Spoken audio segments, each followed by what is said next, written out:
Halo semuanya, perkenalkan nama saya Dewi Cantika Meselvia Hadi, biasa dipanggil Maya. Saya adalah peserta Latsar CPNS Golongan 3 Angkatan 43, Kelompok 2 dari instansi pemerintah Provinsi Jawa Timur. Hari ini saya akan berbagi pengalaman belajar saya pada agenda pertama. Penyampaian materi disampaikan langsung oleh Widyaswara kami, Bapak Insinyur Biasworo Adi Suyanto AKMM dari BPSDM Provinsi Jawa Timur.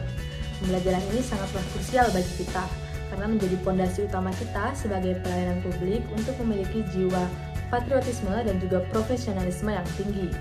Sebelum kegiatan pembelajaran dimulai, kami wajib melakukan absensi secara 2 kali.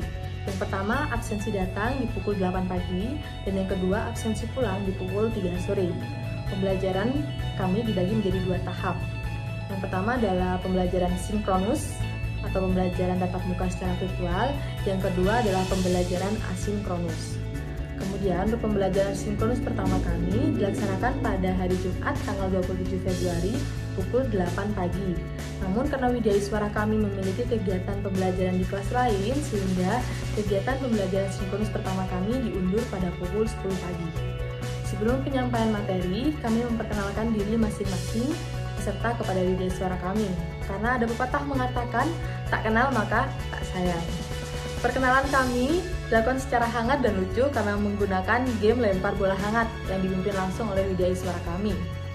Kemudian Widyaswara kami juga melakukan overview terkait roadmap kita sebagai peserta Latsar, mulai dari pengerjaan MOCC hingga nanti kita melaksanakan kegiatan seminar aktualisasi.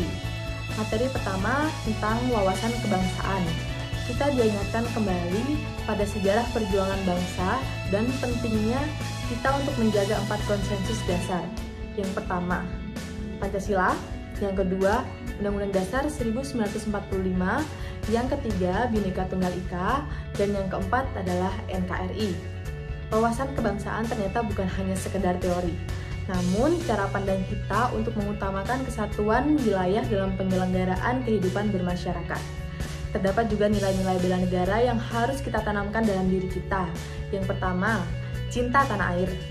Yang kedua, sadar berbangsa dan bernegara. Yang ketiga, setia pada Pancasila sebagai ideologi negara. Yang keempat, rela berkorban untuk bangsa dan negara. Yang kelima, kemampuan awal bela negara.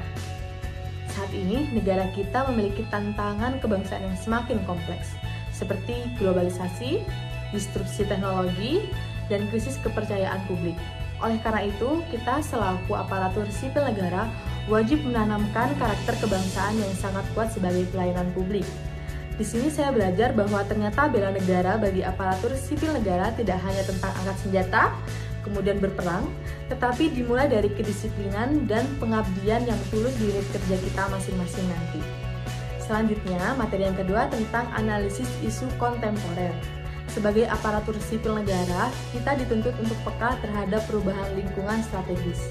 Kami mempelajari bahwa ancaman nyata ternyata tidak hanya dari ancaman militer, namun juga ada yang namanya ancaman non-militer, seperti korupsi, narkoba, terorisme, cybercrime, dan hingga hoax yang menyebar di antara masyarakat dan publik kita saat ini. Poin paling menarik bagi saya adalah mempelajari teknik analisis isu, yang dimana kita juga diajarkan menggunakan alat bantu seperti yang pertama ada APKL, yakni aktual, problematik, halayak, dan layak, yang menjadi tahap pertama untuk menyaring isu. Kemudian yang kedua ada USG, urgency, seriousness, dan growth untuk menetapkan prioritas. Dan yang ketiga, serta analisis yang mendalam menggunakan fishbone diagram ataupun analisis SWOT. Dengan metode ini, kita tidak hanya mengeluh tentang permasalahan, namun kita mampu membedah akar masalah dan memberikan solusi yang sistematis. Kemudian materi yang ketiga atau yang terakhir ini adalah tentang kesiapsiagaan bela negara. Materi ini tentang olah rasa, olah pikir, dan juga olahraga. Karena di materi ini kita belajar tentang pentingnya kesehatan jasmani dan mental, serta kesiapsiagaan kita dalam menghadapi situasi kerja yang dinamis. Materi ini mengajarkan disiplin melalui PBB, pembelajaran baris berbaris, kemudian tata upacara, dan keprotokolan.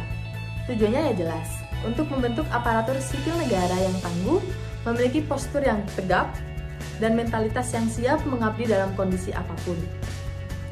Dalam poin utama dalam agenda 1 ini, menjelaskan bahwa menjadi aparatur sipil negara bukan hanya sekedar mengerjakan administratif perkantoran saja, namun panggilan untuk menjadi benteng kedaulatan bangsa negara kita ini.